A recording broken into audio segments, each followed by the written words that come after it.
In 2022, we celebrate 130 years of HBCU football. On December 27th, 1892, Livingstone and Biddle College, now known as Johnson C. Smith University, played in Salisbury, North Carolina, with Biddle winning 5-0. Over time, HBCU football has evolved. HBCU football's popularity continues to rise. Millions attend games each year and millions more watch on television. The HBCU bands provide some of the top entertainment in the country. Over that time, some of the best players to ever play in the National Football League played at HBCUs. Every Monday through Friday on the HBCU Football Daily Podcast, national radio and television host Donal Ware takes a look at what's happening in HBCU football and talks with coaches, players, administrators, and media about the 2022 season. Make sure you join the conversation on social media by using the hashtag HBCU130. Now, here's your host, Donal Ware. This is the HBCU Football Daily Podcast for today, Tuesday, November 8th.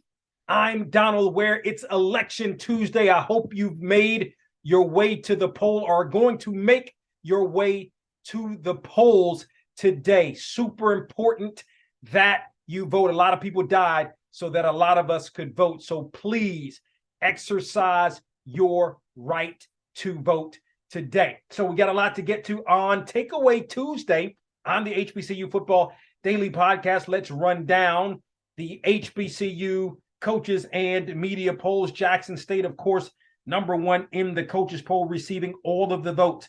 As a matter of fact, Florida A&M, North Carolina Central, A&T, also 2 through 4, which was the same last week.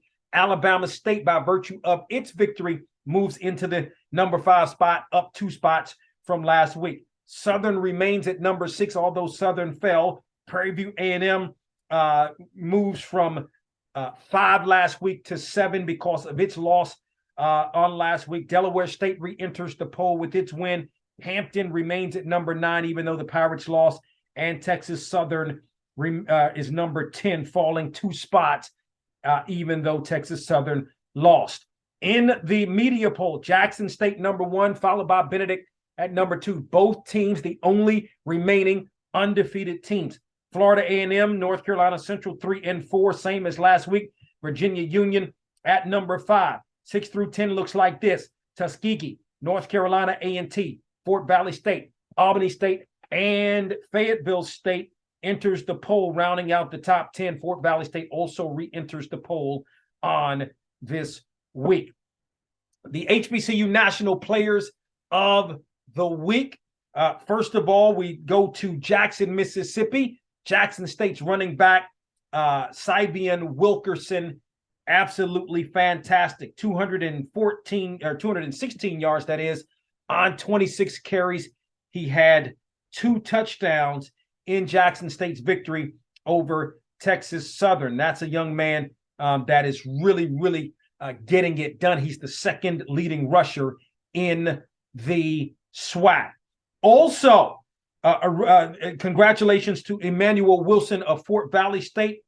Absolutely tremendous running back. Remember when he played at Johnson C. Smith a couple of years ago at Fort Valley State now? He had 221 yards rushing with 3 touchdowns in the ballgame. That's his second game this year of 200 or more yards rushing. He's got over 1,300 yards rushing so far this season. That young man is definitely getting it done. He is a superb player, continues to be. So let's look at the D2 Super Region 2, which is the region that the CIAA and the SIAC are in. So right now, Benedict sits at number 1, undefeated on the season. Now, of course, Benedict and Tuskegee play in the SIAC championship game. I wonder if Benedict loses, would Benedict still remain number 1? Delta State right now is number 2. And I don't know. I don't have in front of me what Delta State has done so far this year. You got to win. You got to figure, of course, if Benedict wins, then it would remain number 1. Sometimes those conference championship games can help you. Sometimes they can hurt you. I think more times they help you than they do hurt you, even if you lose in the game. So you have Benedict, Delta State, West Florida is number 3, Virginia Union at number 4. So I suspect that Virginia Union, because Virginia Union's regular season is over, Shawan and Fayetteville State are going to play in the CIAA championship game. I got to figure that Virginia Union is going to make that top 7. The top 7 teams go to the Division II playoffs. It's all at-large berths. There are no automatic berths. And so you got to figure Virginia Union is going to stay somewhere, whether it's 4 or wherever it's going to be when that final ranking comes out. Wingate is number 5. Mars Hill is number 6. Now, Fort Valley State is number 7. Fort Valley State, number 7. Remember when I said that I thought that the winner of the Fort Valley State and Albany State game would be the team that would be ranked in the region. The other team would be out, and Albany State is indeed out. Now, a couple of scenarios for Fort Valley State. Any number of things could happen. As I mentioned, conference championships. So you got Limestone 8, Tuskegee 9, West Georgia 10. I don't know if Limestone and West Georgia playing a championship game, but let's say they do in a conference championship game. That could help them. Would it be enough to catapult them in front of Fort Valley State? We'll see. Because Fort Valley State season is over. No conference, no championship game for Fort Valley State. I suspect that, so now, again, Tuskegee's on the outside looking in at number 9. I would suspect that if Tuskegee defeats Benedict in the championship game, so that would, in essence, be an upset, even though I don't think it would be an upset. It would be considered an upset because you'd have the number 1 team in the region losing to the number 9 team in the region. I would suspect that Tuskegee would then go into that top 7, probably at number 7, and Fort Valley State would drop out. That's generally how these things roll, but we'll ultimately see what happens. But that, those regional rankings are, very, very interesting. But I think Virginia Union is pretty safe in terms of appearing in the regional. Couldn't participate in the CIAA championship game this year, and this would have been the year falling to Shawan. Nonetheless, Virginia Union is looking forward to some postseason play. So some of my takeaways from week 10. 1, Shawan did what it. Shawan, congratulations to Shawan. Who else wrapped up? I think Shawan may have been the only one where it was in doubt as to whether who would be in that CIAA championship game. And congratulations to Shawan, because sometimes you get in those kind of games, and even though Elizabeth City State is still kind of growing and it's been a difficult season, but it's a young team. Coach Hilliard's in there. He's going to get things rocking and rolling. That's a team you got to put away. And Shawan left no doubt. I think it was 54-8 was the score in that game. So Shawan left no doubt in that football game in winning, and now I think has a lot of momentum. When you look at Shawan and the way that the Hawks are playing right now, playing some really, really good football. You're talking about a really good win against a Virginia State team that has played some good football. So let's just look at Shawan's schedule from a CIAA perspective. Beat Johnson C. Smith, beat Winston-Salem State, lost at Fayetteville State. And this is a rematch of the CIAA champion of that game in the CIAA championship game this Saturday. Beat Lincoln, beat Virginia State, beat Bowie, beat Virginia Union, and beat Elizabeth City State. So you're talking about, after losing that game to Fayetteville State, winning 1, 2, 3, 4, 5 games in a row. Shawan is hot. Getting it done offensively, and while Fayetteville State has gotten it done too, Fayetteville State has gotten more done from a defensive side. This is going to be Fayetteville State's 5th straight year in the CIAA championship. Can Fayetteville State get it done against a hot Shawan team that is really playing well offensively? So that's takeaway number 1. Number 2, what's going on with Tennessee State? 42-0 loss. Had won 3 straight games, has lost his last 2 games, was atop the OVC. Now it just seems like it's going backwards. And I'm not taking anything away from the opponent that Tennessee State had, because they're a good team atop the OVC. But I think at the end of the day, that's a game. If you're Tennessee State, it's got to be more competitive. last week against Murray State. Got to win that football game. Murray State hadn't won a single football game all year. And so that's a tough break for Tennessee State. Takeaway number 3, the Meac, wide open right now.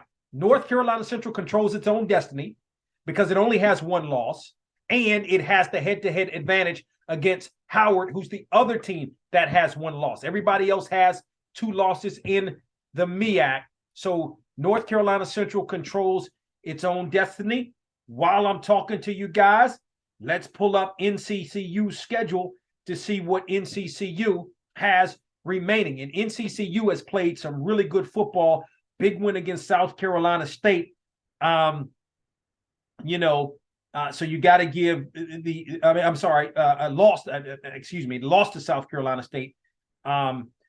Excuse me on that, but then come back. I meant to say win over Delaware State the next week. But remaining is Norfolk State, and then Tennessee Tech is really a game where it's a non-conference game. So really, all North Carolina Central has to do is to defeat Norfolk State next week, and North Carolina Central will be your champions. It is all said and done, even though there's another game left to be played. So the Eagles with a prime opportunity. I had a chance to see Norfolk State play this past Saturday. Not a bad football team. Just for whatever reason, it hasn't clicked.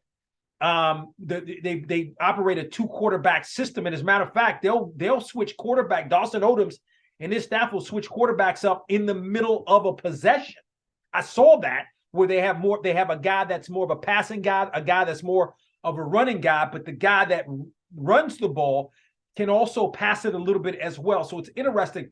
That's going to be a tough game, I think, for North Carolina Central, and that game is at Norfolk. So if you're, North Carolina Central, you want to go in there, handle your business, win the Meac for the first time since 2016, and then, of course, represent the Meac in the Celebration Bowl. Going to have really basically a month to prepare, because you want to go into that Tennessee Tech game, but listen, if you're the Eagles, right? Like, you can't go to the playoffs. Not like, okay, win this game, maybe boost our resume, go to the playoffs. Can't do that. You have to go to the Celebration Bowl. So you can do some different things against Tennessee Tech. But the Eagles are in a good position. A win against Norfolk State, and it is over. The Meac belongs to the North Carolina Central Eagles. Takeaway number 4. A lot of teams right now, especially this late in the season, that are 4-5 football teams. A lot of teams that are 4-5 football teams this late in the season, which is a bit of a surprise.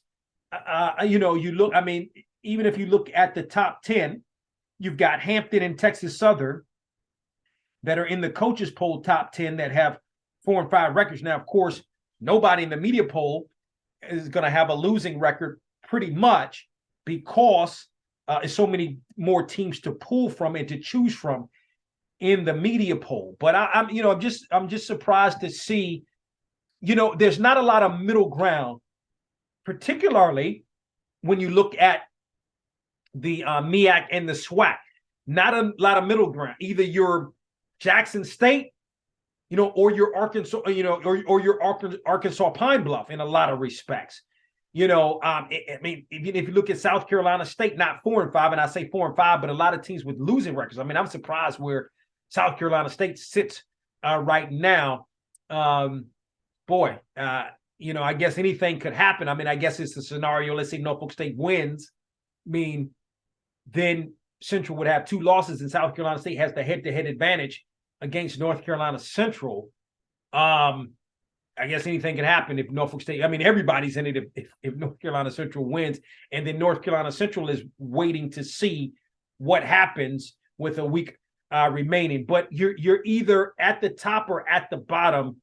Not a lot of middle ground. You got some teams that are not 4-5, sub 500. You got teams, you got quite a few teams at 3-6, some with 2 losses, things of that nature. Even, and not just in the Meac and the SWAC, but even if you look at the CIAA and the SIC, which, I mean, that's understandable. That's, like that pretty much every year. But I'm talking about specifically with respect to the SWAC and the Meac. Is sort of like a feast or famine situation. Some 4-5, some 4-5 teams, but there's not like, if I look in let's take the SWAC Eastern Division for example.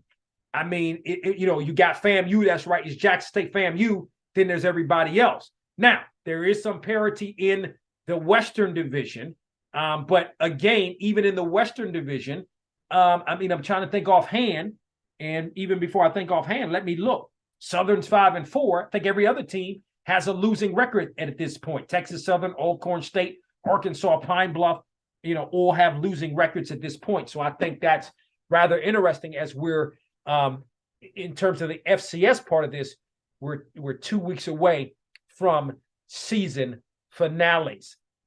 So, some of my takeaways from week 10 of the HBCU football, week 10 of the HBCU football season. Don't forget to tell a couple of friends about the HBCU Football Daily Podcast, where you can find us on our website at boxtorow.com. You can also find us on iHeartMedia.com or wherever you get your podcasts.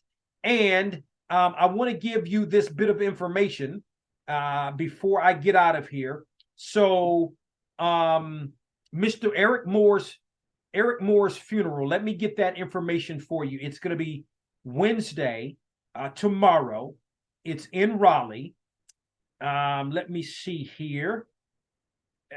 Oh boy, let me try to pull this up for you guys. I want to be able to have this. Here we go. So it's tomorrow. It is at Ebenezer United Methodist Church, which is 6020 Rock Quarry Road. That's right here in Raleigh. The viewing starts at noon. The funeral or the service begins at 1 p.m. The service will be live streamed on Facebook. But again, the funeral for Eric Moore, founder of Anadan, of the Anadan Group and Anadan.com, on tomorrow. The viewing at noon, the funeral at the service at 1 o'clock, Ebenezer United Methodist Church, 6020 Rock Quarry Road in Raleigh, North Carolina. Please also remember to get out and vote today. Your vote matters. Have a great rest of your day, and I'll talk with you tomorrow. We hope you enjoyed this episode of the HBCU Football Daily Podcast. You can also listen to the podcast at boxtorow.com, iHeartMedia, or wherever you get your podcasts. Don't forget to get your HBCU football fix on Box to Row with Donal Ware each weekend on the radio station near you, and on SiriusXM on HBCU, Channel 142, and on ESPNU Radio on SiriusXM, Channel 84. Follow us on Twitter and Instagram at Box to Row for the latest in HBCU football, and don't forget to tell a friend.